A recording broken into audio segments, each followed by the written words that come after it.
Dwa, Skinaha, Kiase Beth Roach, the Nottoway Tribe of Virginia, also the Tribal Resilience Program Director for the North Carolina Commission on Indian Affairs. We welcome you to our presentation on tribal resilience, and I'm so delighted to have one of our team members here, Jocelyn Painter. Hey everyone, my name is Jocelyn Painter. I'm a member of the Winnebago Tribe of Nebraska. I'm also Santee Sioux. I'm currently a PhD student at NC State University, and I'll be working on the team with Beth. Awesome, Nawe, Jocelyn. So we have this interesting team. We have the North Carolina Commission on Indian Affairs. We have NC State. Jocelyn is joined by somebody that I know a lot of y'all have heard from and know well. It's Dr. Ryan Emanuel, who's a Lumbee hydrologist. And then we have the Department of Environmental Quality, Albemarle Pamlico National Estuary Partnership, as well as the Virginia Coastal Policy Center, the College in William & Mary. And so this project has a lot of partners, and it's actually growing in partnerships. And what we're hoping to accomplish is to help our tribal communities in our shared waters, which a lot of it is between Virginia and North Carolina, but also really looking at our tribal communities along the coastal areas in our region, and to see what work we're already doing that's answering what a lot of us know that is our original instructions say, to be really great land and water stewards. And so what are we already doing? But also we know that we have a lot of threats and risks that are coming our way due to the climate crisis. And so y'all, I'm not a scientist, but Jocelyn is. And so she's going to help us understand what does this climate crisis mean for us in particularly. And then towards the end of our presentation, we're going to show you some exciting developments and things that we can all do to go forward. So take it away, Jocelyn. All right. So a good place to start is, what is climate change? So climate change is a change in long-term patterns such as temperature and precipitation over time. This naturally occurs, but in recent years, it has been accelerated by increased CO2 emissions. The accumulated CO2 in the atmosphere traps heat in a phenomenon known as the greenhouse effect, which has led to rising temperatures globally. Since we live in a complex and interdependent system, this global warming leads to a number of climate and ecosystem changes as well. It's also important to recognize that along with changing climate, we're also facing other challenges to our natural environment, such as deforestation, urbanization, wetland loss, and all these factors and others describe what we now call global environmental change. The effects of global environmental change are regional, and in the southeastern United States, we face threats such as increasing temperatures, increasing frequency of extreme precipitation events, and sea level rise. So we'll get into some of these in some examples. So the figure on the top right is the air temperature projections for the Lumbee River Basin. The darker strand represents the climate projections for the year 2060, and the lighter band represents historical air temperatures from the 1990s. As you can see, in the summer months, we're seeing the highest differences between historic and projected air temperature. The average July temperatures will be about 6 degrees Fahrenheit warmer in the 2060s than in the 1990s. And for tribal communities in the Southeast, this could have impacts on summer outdoor gatherings such as powwows and other celebrations. Precipitation. This is one of the major threats in the Southeast as well. This is from, the figure on the left is from the 4th National Climate Assessment, which is publicly available. They have a chapter on the Southeastern United States. And one of the threats they talk about is extreme precipitation. So as we can see in the figure, the number of days per year, the average number of days per year for each decade is increasing. The days with precipitation above 3 inches is increasing over the next couple of decades. And along with increasing extreme precipitation, we're also seeing increased frequency in these major storm events. So on the right, we have satellite imagery of Hurricane Matthew from 2016, and they're expecting that these will be increasing over time. And since we live on the coast, sea level rise is also a threat in our region. So sea level rise is caused by global warming. So there are 2 factors that occur. The thermal expansion of water. So as the water increases in temperature, it expands in size, which leads to sea level rise. And we're also seeing the melting of the polar ice caps, which is leading to an increase of fresh water entering the system. So just more water is entering the oceans, which is also leading to sea level rise.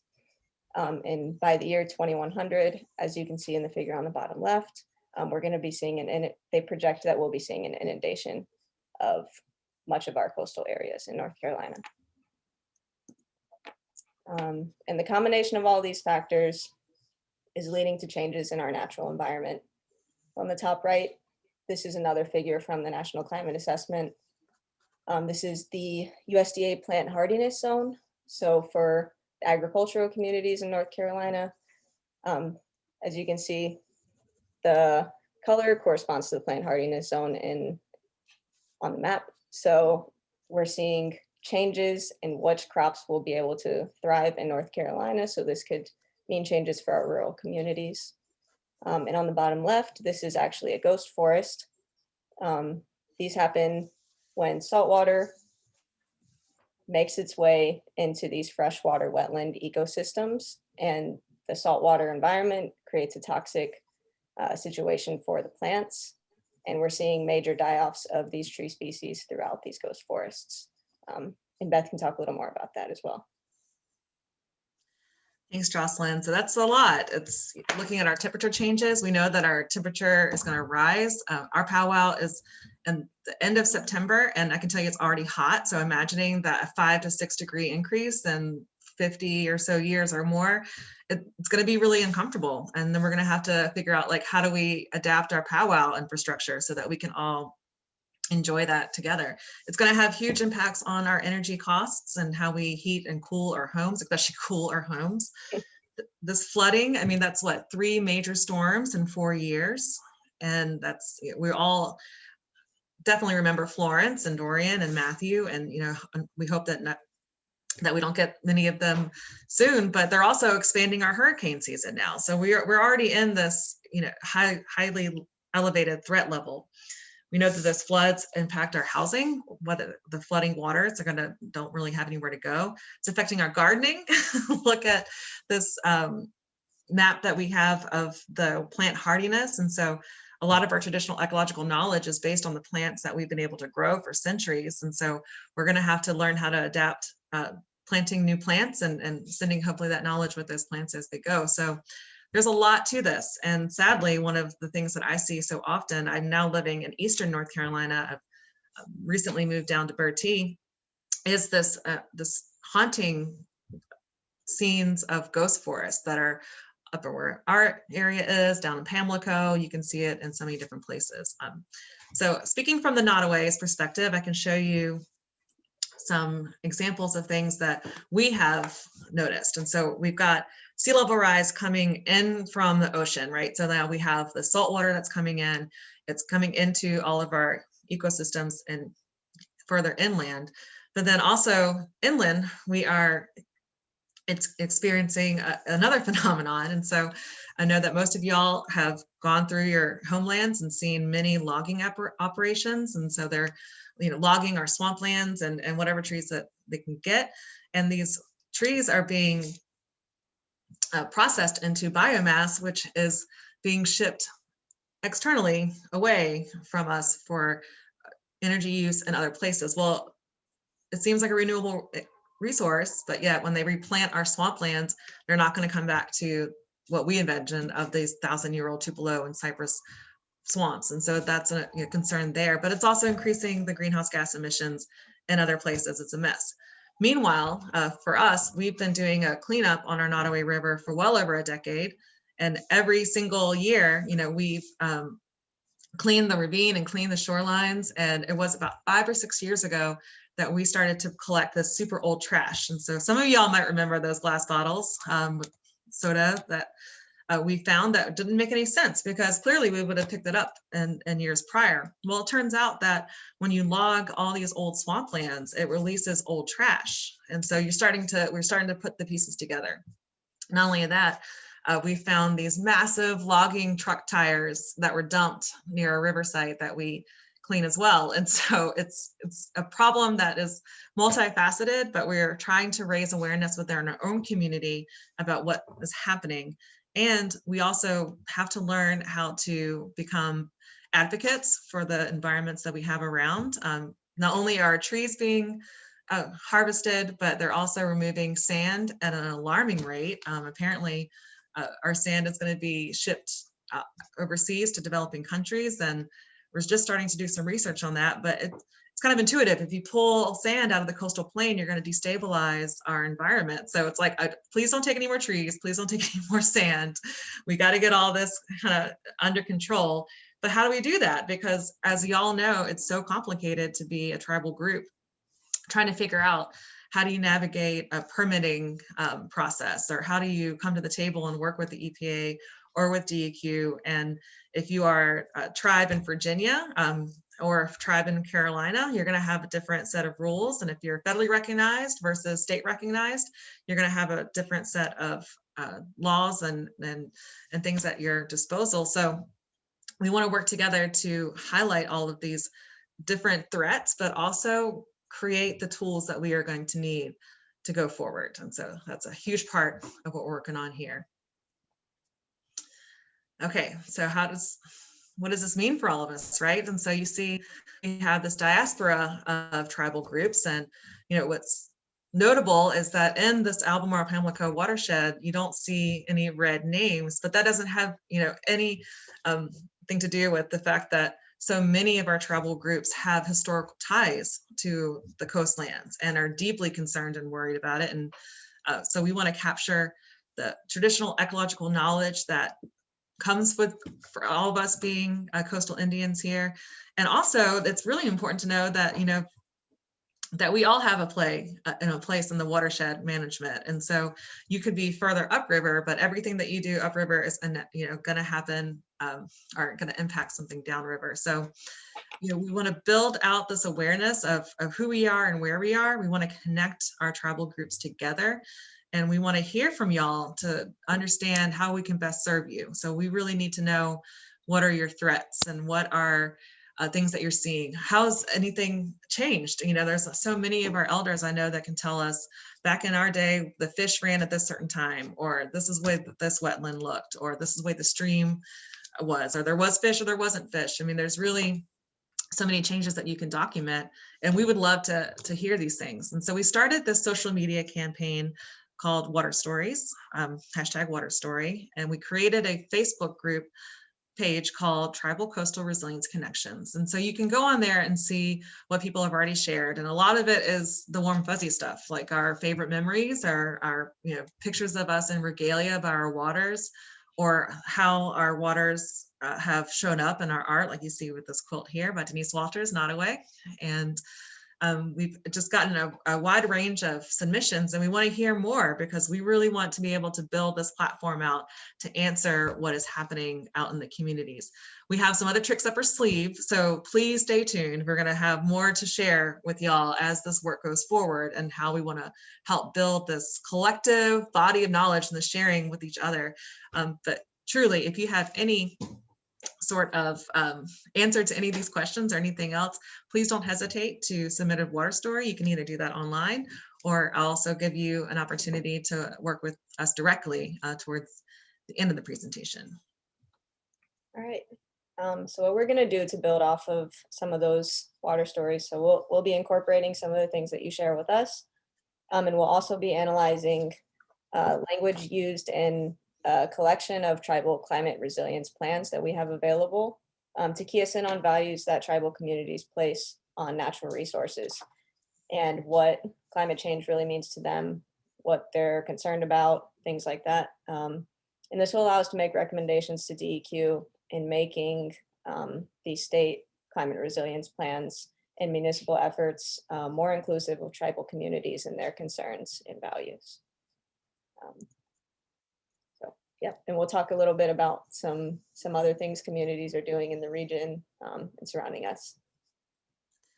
Yeah, there's so much good work happening already. You've got the Nansmen working on oyster restoration off of some land that they have. Really, I think one of the most significant things you can do is to bring back your oysters, not only because they are delicious, but also because they do clean the water so effectively, and they need a healthy watershed. They need healthy waters to help them do their job. And so hats off to the Nansemond. You have us, the Nottoway tribe of Virginia. We've been cleaning our riverbanks for over a decade now, and we're definitely not going to stop. You have the Chickahominy tribe has worked with local governments and academia to study their lower Chickahominy watershed and be at the table with them to help chart out what the management of that watershed would look like. And that's been about a 5-year process. And so they've really started to model what does it look like to work government to government in that region. You have the Coharie River Initiative, which so many of us I know have been following the amazing work that they've been doing, clearing log jams out of the Coharie River, opening up that water to flow. And while doing it, they're, sharing their cultural lifeways with us. And also because they are the sweetest, nicest people in the world, they're helping to pass on this knowledge to so many others. And so I know that the Meherrin are excited about working with the Coharie once it's safe so that we can start to clear out log jams on the Meherrin. The Pamunkey have a great restoration of their fish hatchery. The Monacan in Virginia have been working hard to preserve the former capital of their nation, Rossawick, from the development of a water treatment plant on their ancestral site. So one thing that we all know so well is that when we are protecting our natural resources, we're in hand protecting our cultural resources. And so they're all tied together. One particular framework that our team is very excited about using going forward is this recently released work coming from tribes in the Northeast called Wampum. Let's see. There it is. Thank you. We're so excited about our animated picture there. So this was just released last month, and this was a long process of working with federally recognized tribes in the Northeast to really help look at, okay, so we know that we need to engage with tribal communities, but that's not the same engagement that you would have with any other particular group. And so we are so inspired by the framework that they are recommending. And so I can walk you through it. So first they say witness. They say to look around you, like in the Nottoway, we were noticing old trash, but at that exact moment, we didn't make the connection between flooding and we didn't make it between the logging industry. But now that we know that these impacts are happening all around us. Acknowledge these traditional teachings and look at what the Nansemond are doing with their oysters. I mean, they're bringing back one of our traditional food sources and doing it in a way that's addressing water quality. The Coharie, they're mending their shoreline and they're helping to create a better buffer system for when these massive floods come through with these big rain events. Protecting future generations. I mean, this is what we're all doing all the time, all of our tribal communities, why we are so organized and why we take time to watch these presentations is because we know that it's up to us to protect our future generations.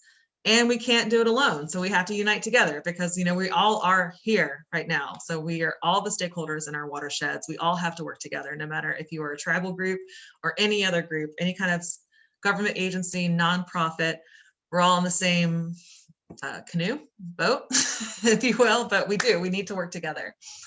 And the last part, I've not developed really great language to deal with this, but it's something that we do need to think about. And that could be that in 30, 40, or 50 years, some of us who live very close to the coastline might have to retreat. We might have to move. And so how do we do that? It's a scary thing to think about, but the best case scenario would be that we were able to move to other like-minded, culturally connected communities. And so that's really where we need to start thinking together as one, like what is this future going to look like and how are we going to help each other out? But there's so many really wonderful examples of things that are happening. And we are here to help not only showcase that, but we are here to look at all these different strategies and really become a place where we can all work together to see what is the best fit for your community, my community, and how do we combat what seems like an impossible problem. But if there's anybody that knows about resilience, it's our tribal communities. So we want to stay connected with you. We would love for you to go on Facebook and like the Tribal Coastal Resilience Connections page. If you feel inspired, go ahead and submit a water story. I'm so excited to offer that I would love to help you craft your own water story. We're going to have some focused ones coming up with some of the work that I've just mentioned. I've got a really neat recorder and thanks to the Meherrin, I'm getting my second dose of the vaccine on Friday. So We have a lot of really neat opportunities for you to be involved. And if you just want to shoot an email to stay connected, it's beth.roach@doa.nc.gov. There is going to be so much more to come. So please stay connected with us. I have a huge amount of gratitude to Jocelyn and Ryan and our team members from the Applemore Pamlico National Estuary Partnership with the William and Mary Coastal Law Center. And we're so delighted that there's going to be a lot more chapters to this work. So Nawe, and let's keep protecting our waters.